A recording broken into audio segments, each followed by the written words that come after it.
yang membawa materi. Kami dari kampus Universitas Nusa program studi pendidikan guru sekolah dasar, fakultas keguruan dan ilmu pendidikan.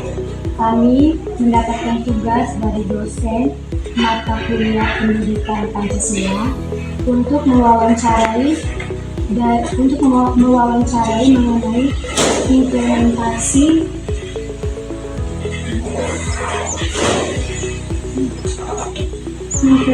nilai-nilai Pancasila.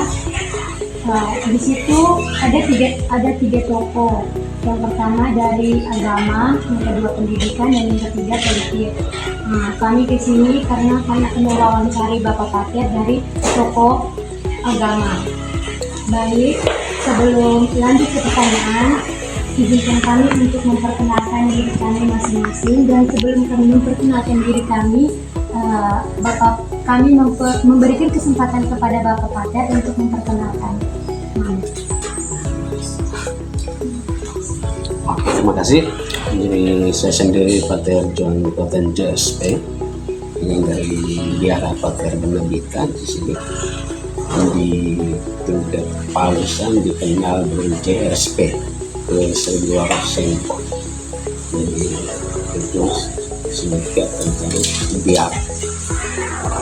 Jadi untuk kami di sini baru masuk di Indonesia tahun 2013, lalu dalam perjalanan sampai sekarang sudah banyak adik-adik pater yang masuk. Jadi asal saya dari Karangturta bagian Tanjung Bunga.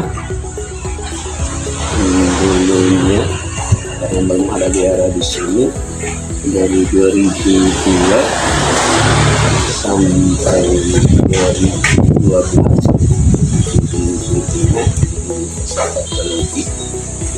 Lalu untuk persiapan kami akan di Tangga tahun setelah itu pulang pengkabisan di tahun 2012, lalu 2017 kembali di Paris.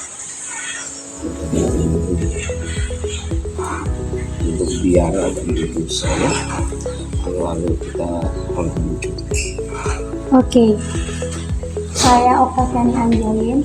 Di sini pertanyaan yang pertama, menurut pandangan Bapak Pater, bagaimanakah implementasi nilai-nilai Pancasila dalam kehidupan beragama di tengah masyarakat kita saat ini? Soal implementasi nilai-nilai Pancasila sekarang agak beda dari dulu, karena sekarang dengan kemajuan teknologi nilai seperti saling menghormati, tenggang rasa itu kelihatannya menurun,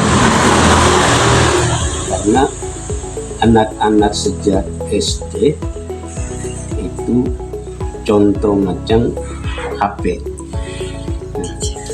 dengan gadget ini, jadi untuk nilai macam kekeluargaan juga menurun.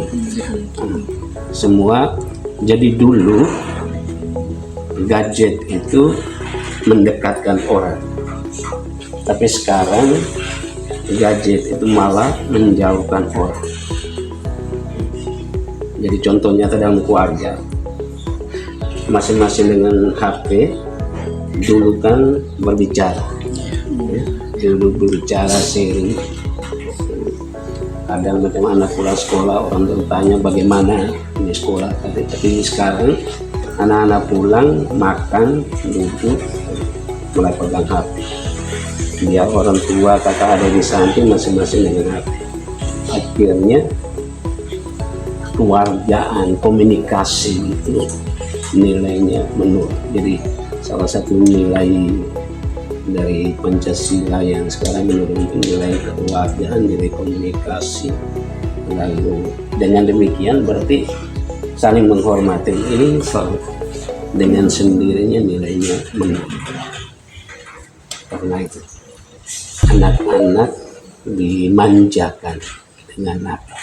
Salah satu contoh nyata juga dalam gereja, ketika anak ribut waktu misa, orang tua bukan menegur, tapi beri HP untuk buat dia diam. Jadi bukan malah anak diam, tapi karena suara game tadi terlalu besar, akhirnya bukannya diam, tapi mengganggu lebih banyak lagi orang untuk konsentrasi dalam misa. Ini kami temukan dalam gereja. Jadi salah satu itu. Jadi nilai kekeluargaan, komunikasi, lalu membawa kepada saling menghormati. Itu saya angkat yang 3 nilai itu saja. Baik, saya Rosalia Sakinamaru ingin bertanya kepada Bapak Pater. Menurut Bapak Pater, dengan cara apa Pater bisa menanamkan dan membimbing umat agar senantiasa mengamalkan nilai-nilai Pancasila dalam kehidupan sehari-hari? Oke, jadi salah satu cara, dan saya juga kebetulan menjadi pastor paroki di paroki Santa Maria dari Bung Karno Wolofeo. Jadi salah satu nilai yang harus ditekankan itu komunikasi tadi. Jadi ini saya bicara berlanjutan. Komunikasi dalam arti bahwa dalam keluarga itu ditekankan nilai kita dulu, macam makan bersama, doa bersama, rekreasi bersama. Karena dengan cara ini berarti macam gadget itu sendiri yang sekarang semakin ya, kita boleh katakan bahwa tidak bisa dibendung lagi.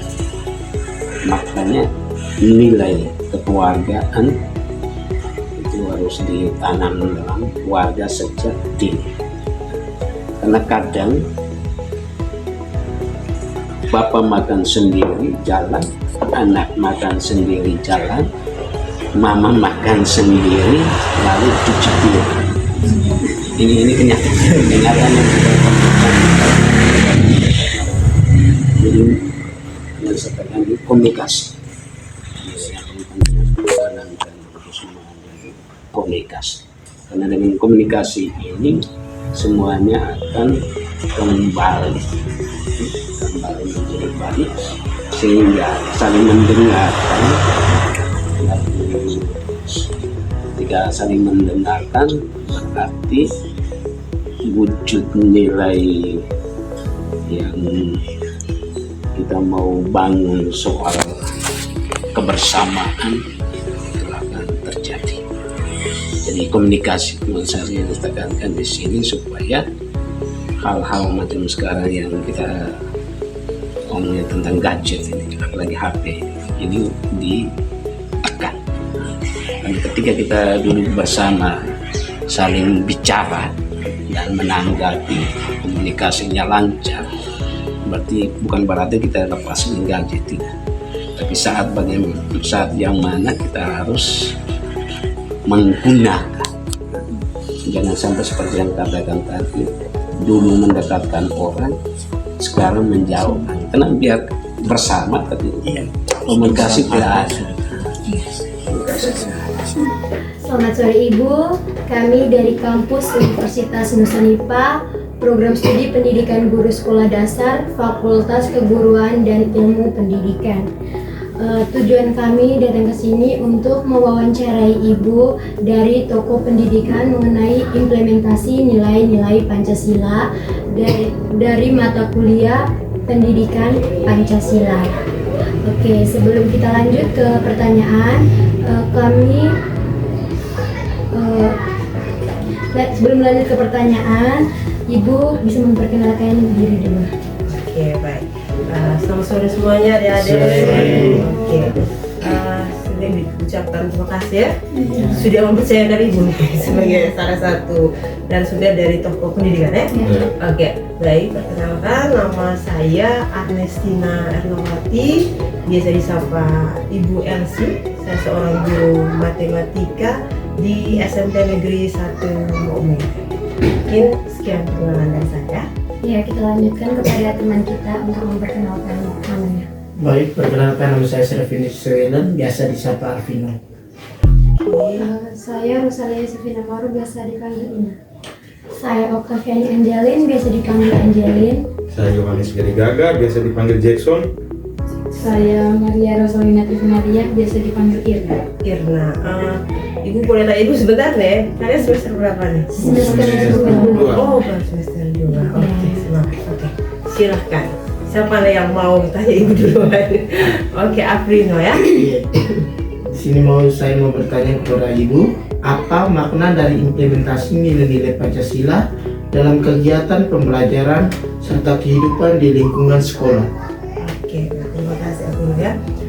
Seperti yang kita tahu ya bahwa Pancasila itu kan dasar negara ya. Iya. Bagi ibu mengimplementasikan nilai-nilai Pancasila baik di pembelajaran di kelas maupun di lingkungan sekolah itu merupakan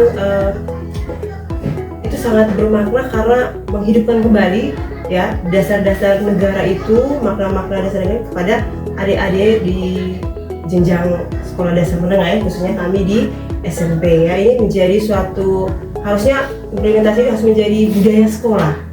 Mengapa demikian? Karena menurut ibu sekolah itu bukan hanya sebagai tempat kita untuk transfer ilmu ya secara kognitif, tetapi juga sebagai wadah untuk pembentukan karakter.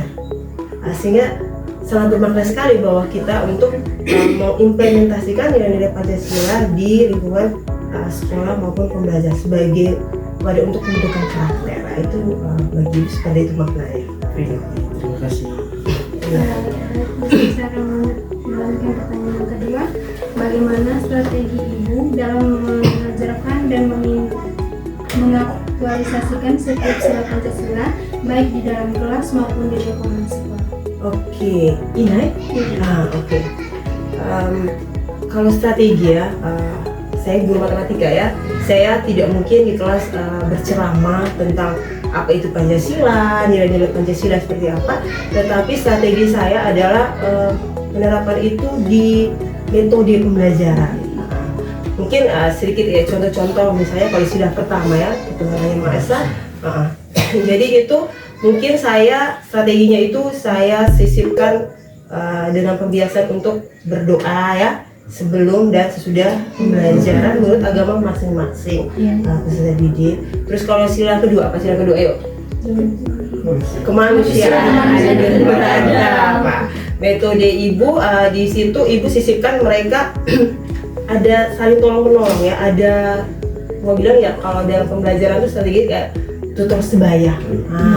Jadi saling membantu lah siswa yang sudah mampu berhitung di materi ini ya, dia menjadi tutor sebaya untuk teman sebangkunya. Nah itu juga ibu terapkan. Yang ketiga, ayo Persatuan Indonesia ya, jadi Persatuan Indonesia dalam pembentukan kelompok. Nah itu tidak melihat latar belakang. Biasanya malah ibu kalau di kelompok ibu kayak sering lihat dia itu bergaulnya cuma dengan temannya itu saja. Kayak cuma temannya seagama itu saja. Biasanya kalau dalam pembagian kelompok pasti ibu akan acak ya, random ya itu ya, supaya tidak diskriminasi gitu. Terus kalau yang keempat itu apa? Kerakyatan Ini oleh kebijaksanaan dalam permusyawaratan perwakilan. Nah itu metodenya pasti diskusi ya. Nah pasti diskusi di mana mereka bebas untuk mengungkapkan pendapat ya, seperti itu. Jadi diskusi dalam kelompok-kelompok sehingga mereka bebas berpendapat lalu sama-sama memutuskan rangkumannya seperti apa gitu ya. Terus yang terakhir sila kelima, keadilan sosial bagi seluruh rakyat Indonesia. Strategi ibu berarti memberikan kesempatan yang sama, adil kepada mereka untuk siapa saja yang mau bertanya ya silakan bertanya, tidak harus per orang tertentu, dan yang paling penting adalah dalam penilaian tuh objektif toh ibu harus objektif, adil ya untuk tidak melihat-lihat atau dikasih seperti itu. Nah, itu mungkin strategi dari ibu di kata kuncinya di metode pembelajarannya gitu ya. Mungkin itu pertanyaan, jawaban dari ibu untuk ini. Oke, pertanyaan selanjutnya, sebutkan salah satu contoh konkret yang Ibu lakukan untuk membiasakan siswa mengamalkan nilai-nilai Pancasila dalam kehidupan sehari-hari? Oke, contoh Ibu lupa nih namanya, Angelin. Angelin. Oke. Angelin ini untuk pertanyaan tentang contoh konkret mungkin tadi Ibu sudah sempat singgung ya. Iya. Mungkin tapi yang kalau yang kehidupan sehari-hari, kalau yang tadi Ibu ngomong tuh lebih ke dalam kelas gitu ya. Kalau supaya mereka bisa sampai ke kehidupan sehari-hari bahkan di luar sekolah misalnya gitu ya. Selain di sekolah juga punya program-program ya, program-program yang bisa menguatkan nilai Pancasila sendiri. Kalau di sekolah itu biasanya ada program kita tuh setiap Senin sampai Sabtu itu kita selalu melakukan apel siaga. Hormat bendera itu setiap hari dari Senin sampai Sabtu. Jadi kita tuh ada namanya apel siaga. Kalau apel yang full lengkap itu biasanya sebulan sekali. Tapi kalau setiap hari itu wajib untuk apel siaga itu wajib hormat bendera, menyanyikan lagu kebangsaan bersama di lapangan umum, terus dengan berdoa bersama. Nah, itu biasanya kita program sekolah. Kalau secara pribadi Ibu, contoh konkret yang Ibu buat supaya bisa membawa mereka sampai di kehidupan sehari-hari biasanya dalam penugasan. Nah, Ibu kebetulan di pelajaran Ibu kan ada pelajaran namanya materi statistik, pasti pernah juga analisis data gitu ya. Jadi supaya mereka bisa menerapkan dalam kehidupan sehari-hari, Ibu buat kayak project mini gitu ya. Project mini mereka mengambil data. Mengambil data tetapi temanya itu tentang mencintai lingkungan, seperti data mengambil sarana prasarana di sekolah atau tentang kebersihan lingkungan. Nah, itu kan secara tidak langsung kan mereka mengambil data di luar gitu ya, dalam kehidupan sehari-hari mereka bisa menerapkan itu. Nah, itu strategi ya, atau contoh yang bisa Ibu buat sebagai seorang guru matematika gitu ya. Seperti itu. Dari Jackson ya. Baik, di sini saya akan melanjutkan pertanyaan keempat. Apa saja hambatan atau kendala yang Ibu hadapi dalam upaya menanamkan nilai-nilai Pancasila kepada peserta didik? Iya, hambatannya banyak ya, tapi yang mungkin Ibu ambil ada dua hal yang menurut Ibu paling dominan menjadi hambatan. Itu yang pertama itu media sosial, ya. Dunia digital ya, kita sulit mengontrol siswa untuk bermedia sosial. Nah, jadi kalau media sosial ini kurang kuat, kita takutnya anak-anaknya itu menjadi terpengaruh ya.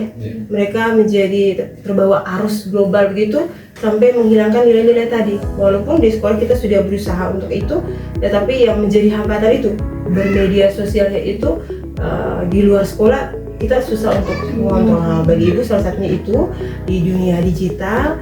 Terus yang kedua tuh dukungan atau misalnya kita bilang konsistensi lingkungan gitu. Apakah lingkungan mendukung ya apa yang sudah kita implementasikan atau kita usahakan begitu. Kadang tidak berbanding lurus. Misalnya di sekolah kita budayakan antri misalnya. Nah, tapi mereka di luar mereka melihat ada orang yang tidak antri serobotan. Nah, itu kan artinya kan tidak konsisten toh, tidak mendukung itu. Terus misalnya juga kayak kita di sekolah juga misalnya anak tadi berdoa gitu ya, tetapi di rumah ada orang tua tidak membiasakan itu. Makan saja tidak berdoa kayak begitu. Jadi akhirnya tidak berbanding lurus. Nah, itu mungkin menjadi hambatan ya ketika kita mau semua anak bisa memahami dan mengimplementasikan nilai-nilai Pancasila. Itu mungkin sudut pandangnya Ibu kayaknya. Dua aja. Jackson yang terakhir nih. Selanjutnya pertanyaan terakhir, mengapa penerapan nilai-nilai Pancasila sangat krusial bagi dunia pendidikan, khususnya pada jenjang pendidikan dasar dan menengah? Oke, Ibu lupa nih namanya deh. Irna. Oke, pertanyaan terakhir nih tentang mengapa ya penting ya. Kalau sudut pandang Ibu bahwa kalau itu di sekolah menengah ya, SMP ya, menurut Ibu mereka itu adalah usia emas, golden age menurut Ibu ya, karena mereka itu kan peralihan dari SD dan persiapan masuk ke SMA gitu ya. Menurut Ibu kenapa penting? Karena kita mau menciptakan anak-anak atau generasi itu bukan hanya pintar akademik, tapi kan juga karakter. Nah, kita mau itu karena ya kalian adik-adik sekalian itu kita kan penerusnya di masa depan bangsa ini ya. Jadi harus betul-betul diimplementasikan sejak dini. Sejak dini kita harus sudah bisa mulai menerapkan itu, sehingga tidak hambatan yang tadi Ibu sampaikan tadi kita bisa minimalisir.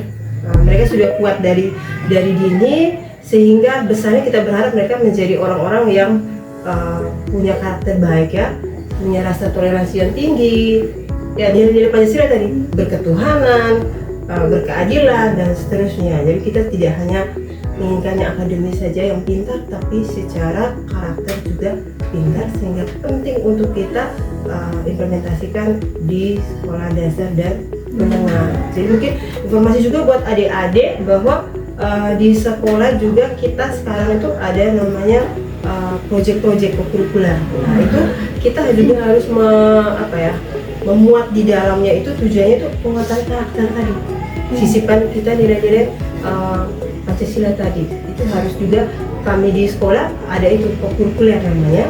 Itu kita buat proyek-proyek yang dimana tujuannya itu penguatan karakter dari anak-anak sekalian. Itu mungkin dari Ibu Irna. Terima kasih Ibu untuk jawaban dari pertanyaan-pertanyaan. Berikut pesan dan harapan Ibu untuk para generasi muda mengenai implementasi nilai-nilai Pancasila dalam kehidupan di dalam dunia pendidikan. Oke, baik. Pesan Ibu ya buat adik-adik sekalian maupun yang adik-adik lagi di bawah lagi yang masih di bangku sekolah dasar ya atau menengah, bahwa perlu kita ingat bahwa kita hidup di negara Indonesia, kita dasar negara adalah Pancasila, dan semua hal yang kita lakukan harusnya semua berdasarkan dari itu. Semua peraturan yang dilakukan di negara Indonesia pasti berdasarkan Pancasila. Jadi Pancasila menjadi kita punya fondasi, sehingga Ibu berharap adik-adik sekalian harus benar-benar memahami dan mengimplementasikan nilai-nilai Pancasila tersebut, sehingga kelak adik-adik sekalian bisa menjadi orang-orang yang berkarakter, punya rasa toleransi, humanis, tenggang rasa, juga berketuhanan. Mungkin pesan Ibu itu saja. Baik, terima kasih Ibu telah memberikan waktu dan kesempatannya untuk kami mewawancarai Ibu. Baik, kita akhiri wawancara ini. Oke, terima kasih. Selamat sore. Terima kasih Ibu.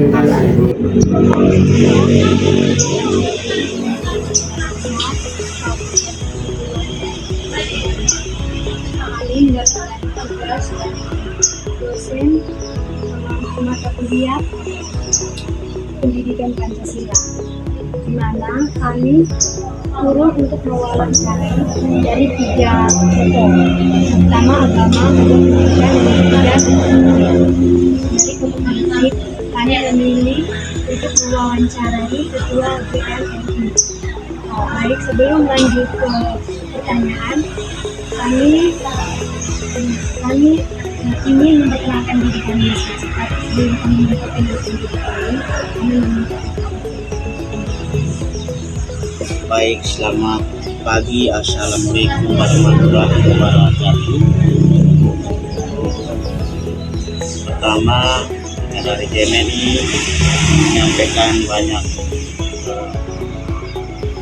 apresiasi kepada kawan-kawan mahasiswa SKIP sudah punya semangat untuk bicara Pancasila. Sebagai orang JMNI, kami sebagai kader kebangsaan kami menyampaikan banyak terima kasih. Misalnya, mari kita bersama-sama berkolaborasi untuk memberi edukasi dan pemikiran pemahaman Pancasila dalam masyarakat Pancasila. Nama saya bisa dipanggil Bu Iko Boan, Ketua GMI Pancasila. Sekarang saya asal dari YGT dan mahasiswa Universitas Nusantara.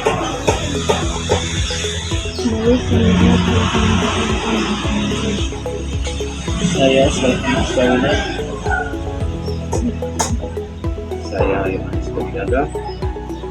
Saya Maria Rosalina.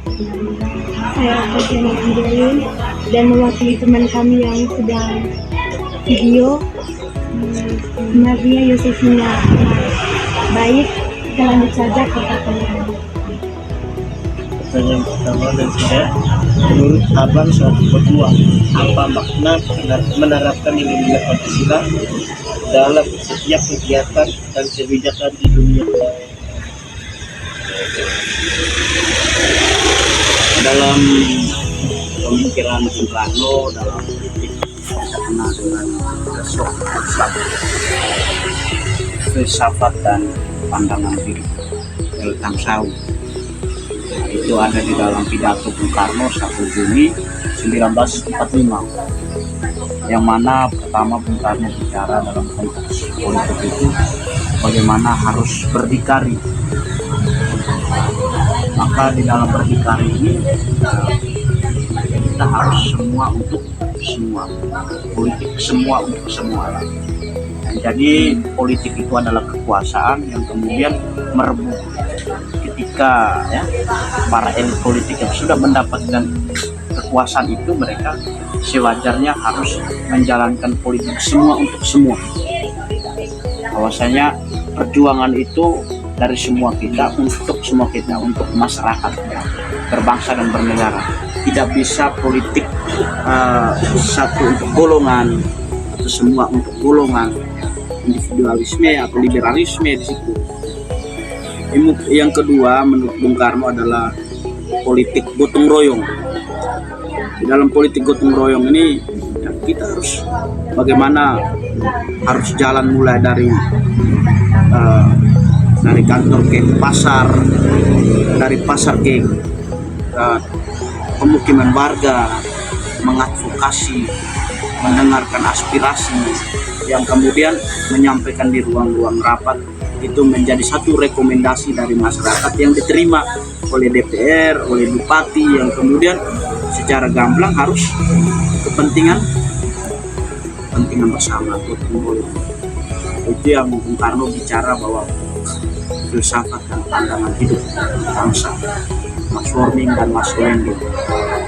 Ini yang pada dasarnya harus dibangun oleh para tokoh politik, pejabat publik hari ini. Ini menjadi catatan mereka. Dan mengapa Pancasila itu sangat penting sekali dan politik harus berdasarkan Pancasila? Karena Bung Karno bilang membangun gedung yang tidak punya dasar yang kuat, gedung itu akan roboh. Membangun sebuah politik yang tidak punya dasar yang kuat seperti dasarnya Pancasila, maka negara ini akan roboh, tercerai-berai dan terobrak-abrik. Maka semua politik harus berdasarkan Pancasila yang menurut Bung Karno, yang sudah didatukan di dalamnya di tanggal 1 Juni 1945. Ini yang kawan-kawan harus pahami, menjadi refleksi agar kedepannya kawan-kawan mampu mengaktualisasikan, mampu mengimplementasikan di tengah masyarakat. Apalagi para pejabat hari ini, mereka tidak seharusnya menjalankan Pancasila bahwa secara personal untuk golongan, tapi harus semua harus politik bebas hak dari rakyat, harus politik gotong royong di situ. Itu yang menurut Bung Karno pada dasarnya di situ. Itu yang dinamakan filosofi filsafat, filsafat dan pandangan hidup Weltan Sau.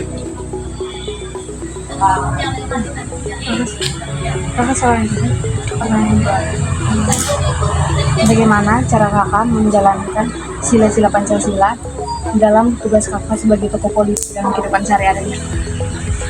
Menjalankan, menerapkan. Jadi pertama itu kita harus mengenal bahwa politik itu kami menggunakan politik marhanisme yang murni untuk memperjuangkan kepentingan masyarakat. Yang pertama tantangan kita yang perlu saya sampaikan, bahwasanya tantangan kita itu soal individualisme dan liberalisme. Ketika politik ini, ketika kita membiarkannya, kita membiarkan digrogoti dengan kepentingan oligarki, maka kita harus mengikuti politik menurut Bung Karno. Bahwasanya kita harus berdikari nasion karakter Gulden yang disampaikan Bung Karno. Jika ada kader partai, jika ada kader GMI, untuk kami di GMI masih idealisme.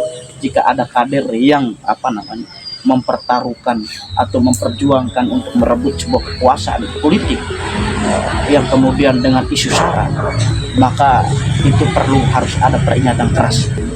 Karena apa?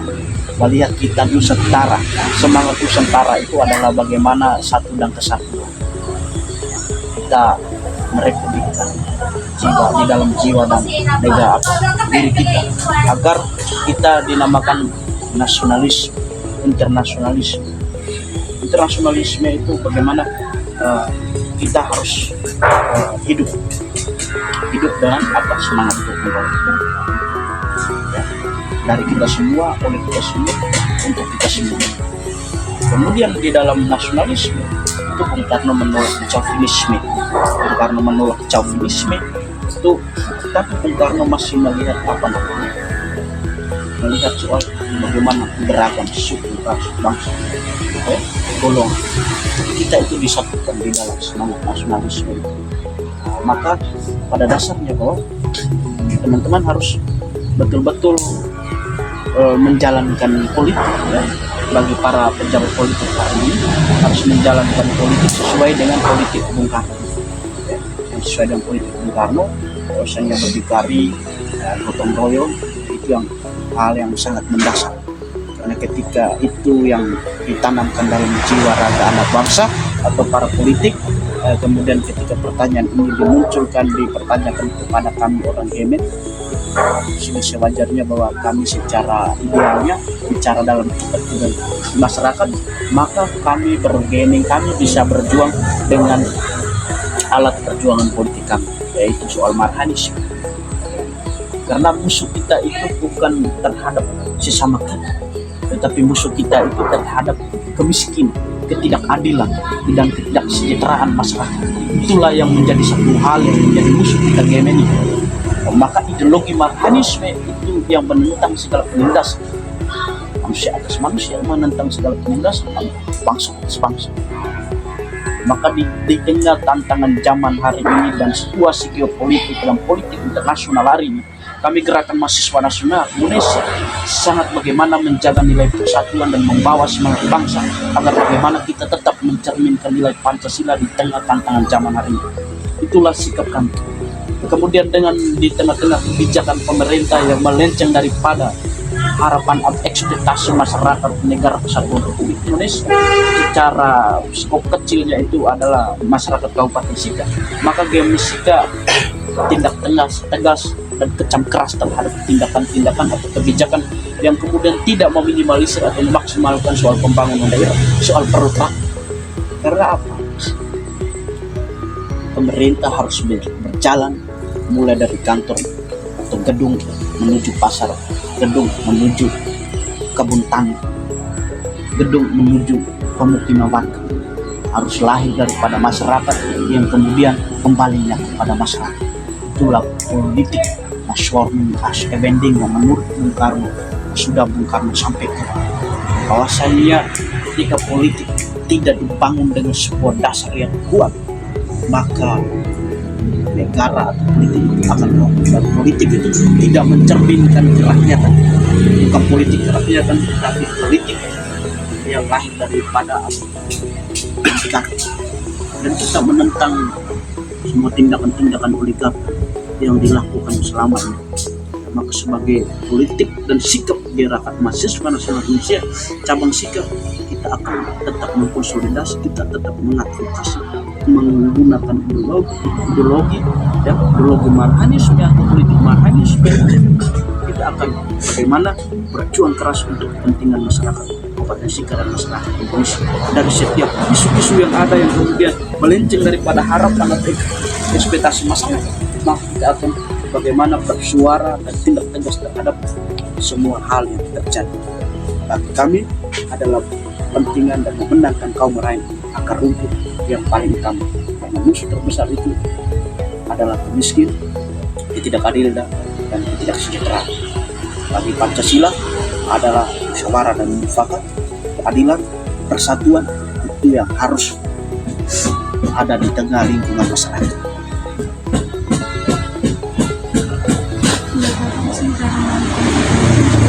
Menurut pendapat Kakak, apakah tantangan terbesar dalam mengimplementasikan nilai-nilai Pancasila di ranah politik saat ini?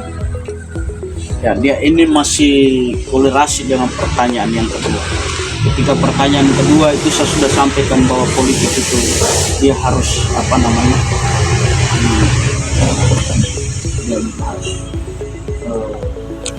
dari gotong royong dan sebagainya. Tetapi pada dasarnya yang tantangan itu pertama itu apa? Individualisme dan liberalisme itu tantangan. Maka sikap Bung Karno atau sikap kita itu kita harus apa? Saya bilang tadi, kita harus berdikari, kita harus gotong royong. Jadi ketika politisi, ya, saya perlu menggambarkan, ketika politisi bersama dengan oligarki, maka kita jauh daripada keadilan dan kesejahteraan. Tapi politisi plus rakyat itu kita akan mendapatkan sebuah revolusi. Saya perlu sampaikan sekali lagi bahwa politisi plus oligarki maka kita jauh daripada revolusi sosialisme. Tapi politisi plus rakyat maka menangan sudah di depan mata, revolusi itu ada. Perlu saya gambarkan, ketika kita dihadapi bahwa ada tantangan selain daripada individualisme dan liberalisme, ada tantangan satu apa? Kolonialisme baru, kolonialisme modern. Yang hari ini yang kita diberikan habis-habis di tengah dinamika pergolakan politik bangsa dan bangsa hari ini. Maka perlu harus dicatat adalah bagaimana jangan sampai APBD semua bocor. Maka harus yang antisipasi itu adalah bagaimana mesin karakter guru. Ketika ada kader yang memperjuangkan kemudian membangun isu atau menyebarluaskan bagaimana hal-hal dasar untuk membangun bangsa dan negara ini, maka itu bisa dikecam keras oleh pemerintah atau pimpinan pejabat publik, baik itu gubernur dan presiden. Harus punya karakter kebangsaan, integritas bangsa, nilai kultur budaya yang ada di dalam adat Nusantara itu harus kita pertegas di dalam kehidupan kita sehingga mencerminkan seperti nilai-nilai Pancasila. Dan kemudian bahwasanya ada politik memecah belah, itu yang harus kita kejar. Karena menurut politik Bung Karno, kita itu adalah satu kesatuan. Kita itu bukan saja bahwa dari Sabang sampai Merauke. Tapi Bung Karno ini merebut bahwa Nusantara itu bahwa saya boleh bersama sama Merauke, biasa saja. Kita laut di kemudian Malaysia itu juga bagian dari Nusantara. Dan politik Bung Karno itu bagaimana merangkul semua. Jadi pada dasarnya dengan nasionalisme itulah kita memahami bahwa politik kita itu seperti lem, dia mengikat, bukan politik kita mengikat, menurut Bung Karno, bukan politik yang bagaimana memecah belah. Kita harus menjadi politik. Itu yang disampaikan oleh Bung Karno, pikiran Bung Karno. Karena ketika kita sudah keluar daripada politik menurut Bung Karno itu, maka Bung Karno bicara di dalam pidatonya di tahun 1959. Dia bilang apa? Rediscovery of revolution. Rediscovery harus kembali ke jalan revolusi kita harus kembali ke Pancasila, kita harus kembali ke celuk, kita harus kembali ke Undang-Undang Dasar 1945. Itu yang pada dasar.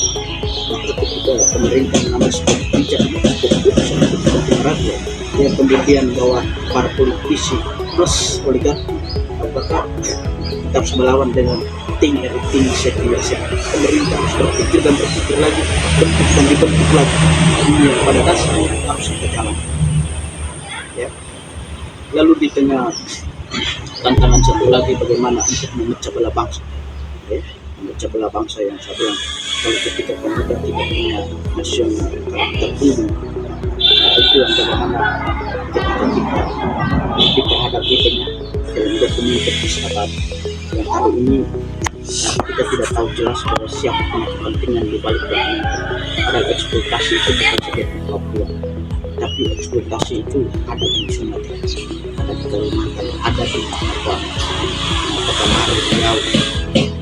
Riau. Tetapi mengapa hanya di Papua? Rasanya kita harus melihat bahwasanya di tahun 1961 sampai tahun 1962 Bung Karno memperjuangkan dengan politik dan diplomasi secara humanis. Itu Bung Karno sampai mendapatkan kepercayaan Presiden Uni Soviet. Presiden Uni Soviet yang mengirim kapal tempur ke selam, sehingga benar-benar menjadikan Papua masuk dalam negara kesatuan Republik Indonesia. Kemudian kita diperhadapkan dokumenter ini yang kemudian itu bagian daripada agitasi propaganda yang untuk memecah seolah-olah bahwa ini perang saudara, masyarakat NTB, masyarakat Jawa perang Papua, masyarakat Sunda perang Papua.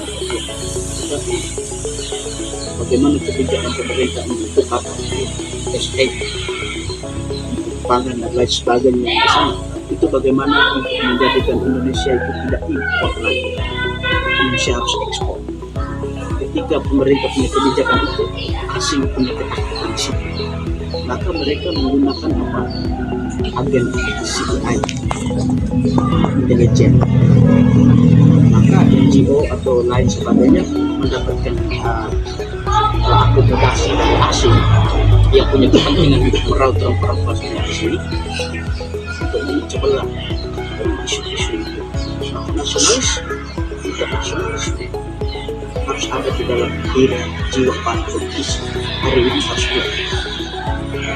Maka Pak Presiden, Pak Wakil Presiden, pemerintah hari ini secara keseluruhan para pejabat pertahanan, keamanan, TNI, Polri dan sebagainya harus kuat secara ideologi Pancasila dan marxisme yang harus tumbuh subur dan mereka mengaktualisasikan, mewujud nyatakan atau mengimplementasikan untuk menjaga resiliensi negara ini dan menjamin eksistensi negara kesatuan Indonesia.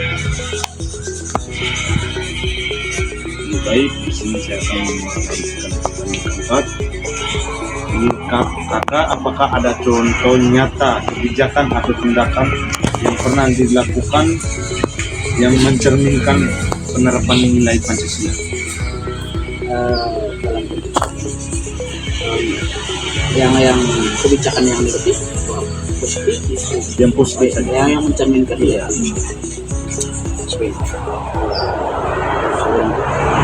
Kebijakan macam kayak KDMP, MDG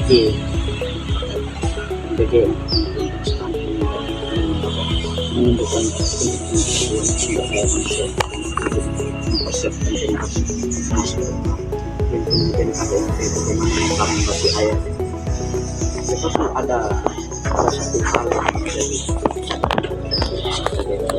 yang berdasarkan nilai dasar Pancasila itu bagaimana untuk penerapan siswa yang harusnya sebelum kita Perpres atau menteri atau suatu menjadi mestinya itu harus diatur dipercaya menghadirkan dalam sosialisasi dan edukasi program ini untuk menjalankan ini tidak digambarkan di tengah masyarakat ini hanya bagaimana mementingkan kepentingan individualitas dan idealisme yang ada di tengah kepemimpinan Presiden. Maka pada kesempatan ini hal ini menjadi catatan yang bernilai dan Pancasila. Kita perlu memastikan bahwa hari ini ada ketimpangan kebijakan yang dilakukan yang tidak bersumber dari nilai Pancasila dalam proses pelaksanaan. Walaupun kebijakan itu bagus, tapi dalam proses pelaksanaan itu tidak bagus. Maka perlu ya atau menasihati ini bahwa perlu harus ada evaluasi secara komprehensif yang dilakukan oleh Pemerintah. Presiden dan Wakil Presiden. Misalnya ada kementerian administrasi yang mengelola langsung anggaran APBN yang begitu besar untuk masyarakat yang diperlukan. Dan kemudian muncul lagi dengan pertanyaan kebijakan yang berubah, maka kami mau macam pendapat itu menjadi satu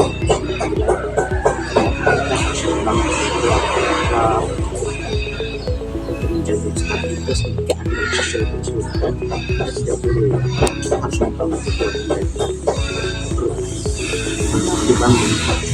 Kemudian kebijakan yang lain itu menjadi catatan seperti apa macam kesehatan pendidikan. Hari ini kan macam kayak beasiswa mahasiswa itu bagus, tetapi harus bagaimana catatan kita adalah bagaimana pemerintah ke depan harus membebaskan biaya kuliah, biaya semua mahasiswa, jangan hanya berkaping. Itu bentuk satu hal yang mana penghakiman politik atau golongan. Jadi politik yang dijalankan itu adalah politik golongan, kebijakan golongan, tidak kebijakan Pancasila atau tidak politik Pancasila. Itu yang harusnya menjadi catatan. Tapi pada dasarnya bahwa sudah bagus kebijakan Presiden hari ini, tinggal bagaimana manajemen bagaimana evaluasi secara menyeluruh agar kembalikan nilai-nilai Pancasila yang ada di dalam pemerintah. Jangan sampai masyarakat tidak lagi menghargai itu yang bagaimana mereka manifestasi dalam sebuah aktivitas kejuaraan yang ada di dalam negeri. Nah itu yang jorok sekali hari ini pemerintah menyikapi demikian. Nah, pada dasarnya kita dorong harus politik kerakyatan, harus berdikari, harus gotong royong, dan semuanya harus mencapai cepat.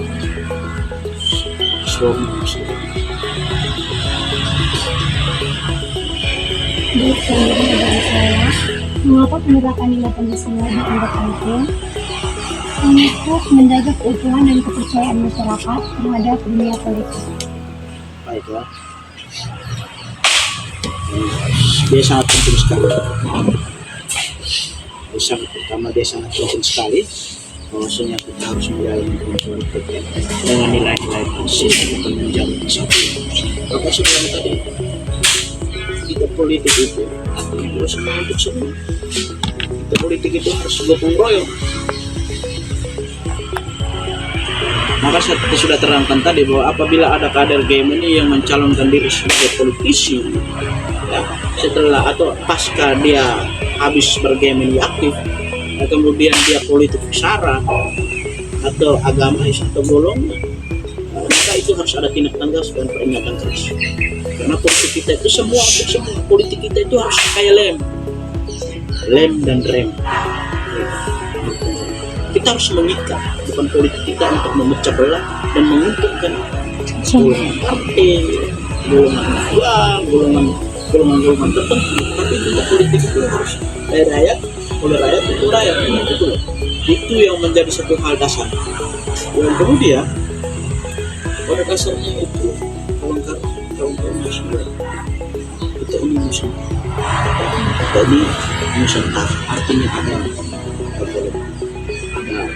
banyak kehidupan, ada bahasa, kita merasa berbeda, kita suku berbeda, golongan berbeda, agama juga berbeda. Maka nasionalisme itu harus ada. Nasionalisme harus disyukur dalam zaman saat ini internasionalisme. Maka semangat gotong royongan itu ada, politik gotong royong itu ada sehingga dia tidak memecah belah. Makanya kita bersatu, harus menggalak bersatu, konsolidasikan bersatu. Itu yang sangat penting. Kemudian ke dalam nilai itu, itu bagaimana dia sangat menjaga kuat agar kiranya kita ke depannya itu politik berdasarkan manusia. Agar kiranya ke depannya itu para politisi atau para kader ekonomi yang mau masuk ke dalam ranah pragmatisme atau menjadi politisi atau bagaimana melanjutkan perjuangan di pragmatisme, karena kita masih beridentity itu kita masih idealisme menggunakan apa semangat mekanisme yang menjadi alat perjuangan kita ini kan bagaimana politik itu harus punya pernyataan yang berbeda. Kita itu bukan menjadi aktivis tapi pejuang, maka di dalam game ini itu dikatakan pejuang, kami tidak menjadi pejuang. Landasan filosofi kita berani untuk bagaimana berjuang atas kepentingan rakyat dan tidak memecah belah bangsa, tidak memecah belah dan tidak membangun konflik dengan sekat-sekatan atau individual yang ada di dalam satu liberalisme dan membangun kolonialisme itu tidak. Bagaimana kita orang dulu atau bagaimana jiwa bangsa itu harus dibangun. Itulah yang satu hal dasar yang harus tetap menjadi spirit kawan-kawan. Harus menjadi spirit kawan-kawan terus memberikan edukasi, memberikan sosialisasi kepada masyarakat Kabupaten Sika agar masyarakat memahami atau bisa paham sehingga mereka mengimplementasikan atau mereka menjalani di dalam tengah lingkungan bermasyarakat, berbangsa dan bernegara, atau di lingkungan religius itu mereka mampu mengaplikasikan semuanya. Kalau tidak ya Pak, itu bahaya sekali dan sangat mengancam bangsa. Kemudian dalam politik yang secara organisatoris kita satu bentuknya itu adalah bina diri, bina ilmu, bina bangsa. Diri, bina ilmu, bina bangsa. Ini satu hal dasar yang menjadi pijakan kita untuk jaga rawat mengevaluasi nasionalisme, bagaimana kepentingan bagi semua, kepentingan masyarakat, bagaimana menjaga Pancasila dan